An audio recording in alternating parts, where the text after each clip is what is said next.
C'est aujourd'hui que tu as plein goûté. Quand Dieu vous confonde, et tu seras balayé au même titre que Draman. La colère de l'Éternel, tu ne s'appelleras pas la colère de l'Éternel. Que Dieu bénisse à Côte d'Ivoire, sauf toi et Draman, et votre groupe là. Sauf toi, Simon Leivé, Awadon Melo, et cette Ariel Lagou, votre groupe là. Que Dieu ne vous bénisse, point. Parce que vous avez trahi la nation. Chers camarades, je ferai une autre vidéo pour vous parler, d'accord, du prophète Eli Pada. Et ils ne savent pas qu'ils ont affaire. Moi, Johnny Pacheco, Dieu m'a déjà parlé. De la manière que vous entendez ma voix là, audiblement, Dieu m'a parlé. C'est lui qui m'a envoyé ici, en Finlande. Quand j'ai quitté mon pays, je partais en France. Je ne connaissais même pas la Finlande. C'est Dieu qui m'a envoyé en Finlande ici. Parce qu'il voulait que je parle pour vous. Aujourd'hui, je le comprends. Aujourd'hui, c'est pour eux ici. Donc vous allez tout faire, vous ne pourrez rien contre moi. Vous ne pourrez rien créer dans ma vie. Il faut comprendre ça. Bande de lâches, vous pensez seulement à vos ventres. Alors que le peuple est en train de souffrir. Une élection, des gens meurent. Mais quand les candidats ont fait une déclaration pour dire je suis contre ces morts et j'en sors, mais les gens meurent. Simone Leivé, elle est devenue muette comme une cape. Tout le monde est muet. Pourtant les Ivoiriens tombent. Alors que c'est ces mêmes Ivoiriens que vous voulez gouverner. Soyons sérieux. Que Dieu ne vous bénisse point. Chers amis africains de Côte d'Ivoire, c'est mon frère Johnny Pacheco Anthony. Je vous dis à bientôt. Je ferai une vidéo après. Voilà. Pour parler, bien entendu, pour parler des réalisations du prophète Eli Pada. Voilà. Des prophéties, plutôt. Voilà. Montez-vous bien. Ciao, ciao.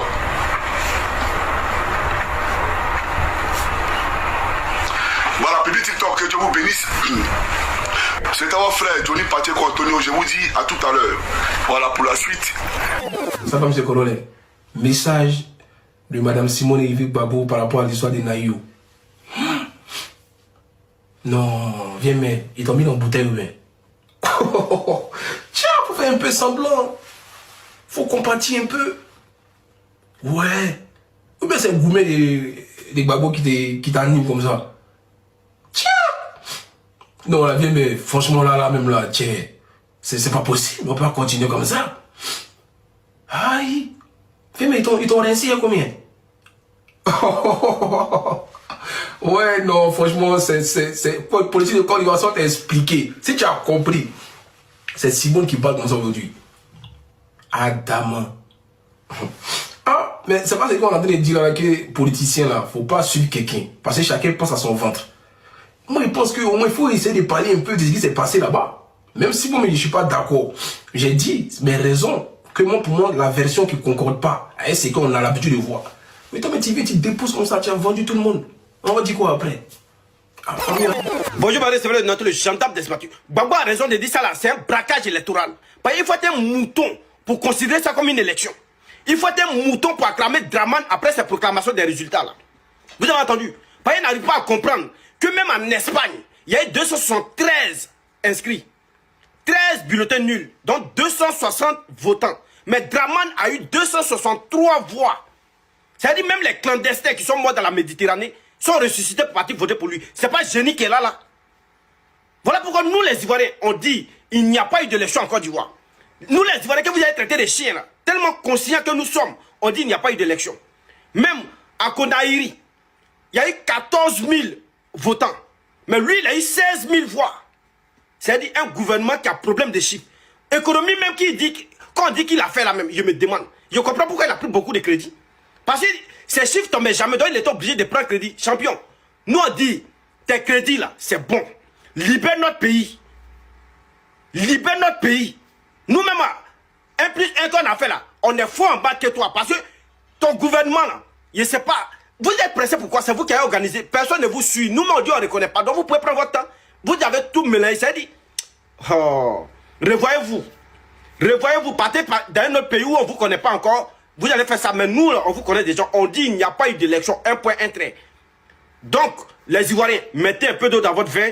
Votre Côte d'Ivoire va vous revenir. Un point, un trait. N'écoutez pas les jaloux qui vont venir vous provoquer. Nous, on sait déjà où on va. Nous, on sait qui sera notre président. Un point, un trait. J'en ai fini. Abonnez-vous, partagez, laissez vos avis dans les commentaires. C'était le Jean-Nap Desmathieu en entier. Les Ivoiriens sont sortis et à un moment donné, on a dû même recruter des agents de bureau supplémentaires, aussi bien dans la diaspora que sur toute l'étendue du territoire, pour permettre à nos parents de voter. Et la machine, la tablette, qui devrait être plus rapide, était lente par rapport à la longueur des rangs, qui justifiait l'engouement de la population.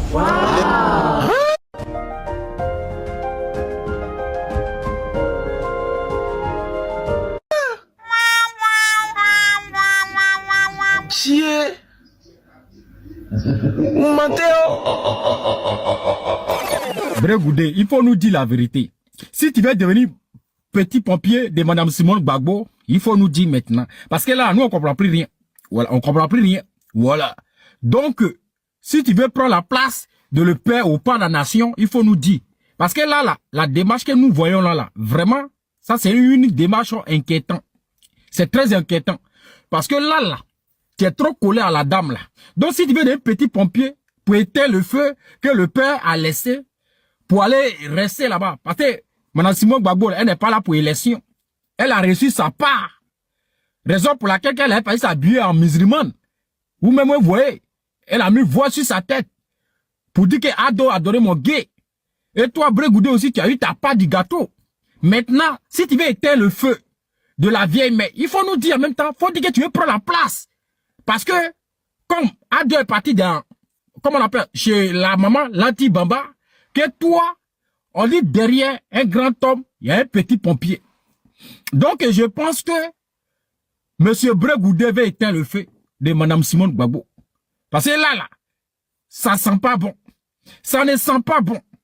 Brégoudé, c'est Mme Simone Gbagbo, hein, son ex. Mais façon que vous êtes collé là. Ok, il n'y a pas de souci. Mettez vos avis dans les commentaires. Parce que là, quand tu vois la position de Brégoudé là. Vous, quand on dit qu'il n'y aura pas d'élection, ça veut dire qu'il y avait un groupe de personnes qui allaient sortir de nulle part, qui vont commencer à tirer. Chacun ils vont fuir, ils vont aller là. Oui, parce que pour vous, quand on dit qu'il n'y aura pas d'élection, c'est la guerre. Oh, le Seigneur n'aime pas la guerre. Si le Seigneur aimait la guerre, ou bien le Seigneur aimait précipiter les choses, il y a longtemps, le Seigneur a arraché vos Makosso. Parce que Makosso en question là, le Seigneur le guette très mal. Il le guette, mais comme le Seigneur prend le temps pour agir, pour faire ces choses, c'est pourquoi. Dans ce que le monsieur a dit, il y a eu jusqu'à 2 volets. Il y a jusqu'à 2 volets. Ou bien il y a 2 parties. Vous avez écouté la première partie, vous avez vu la première partie. Si c'est que vous avez vu, vous pensez que ce que vous avez vu là, c'est une élection, il n'y a pas de problème. Chacun a sa manière d'interpréter ce qu'on appelle une élection. Si c'est que toi tu as vu là, c'est une élection pour toi, il n'y a pas de problème. Donc tu attends deuxième partie.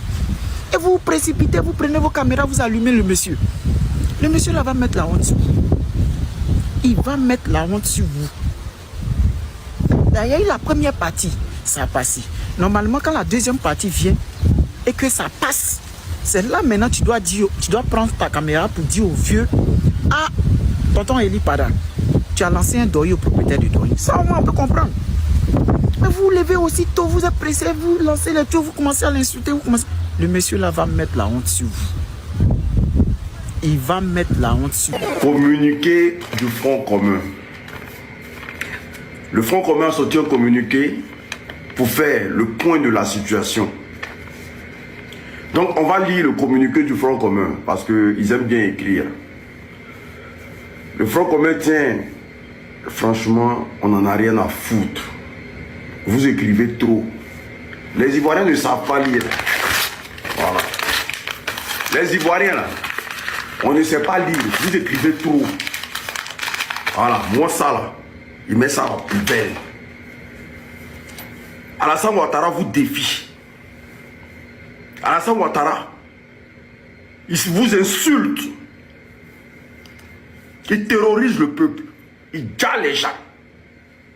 On égorge les vieilles, les mamans, les mémés. On brûle tout un village.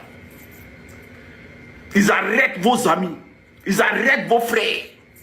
Ils prennent les enfants des gens, ils jettent à la maca. Vous passez votre temps à faire communiquer. Nous, on ne sait pas lire. Nous, les Ivoiriens, on ne sait pas lire.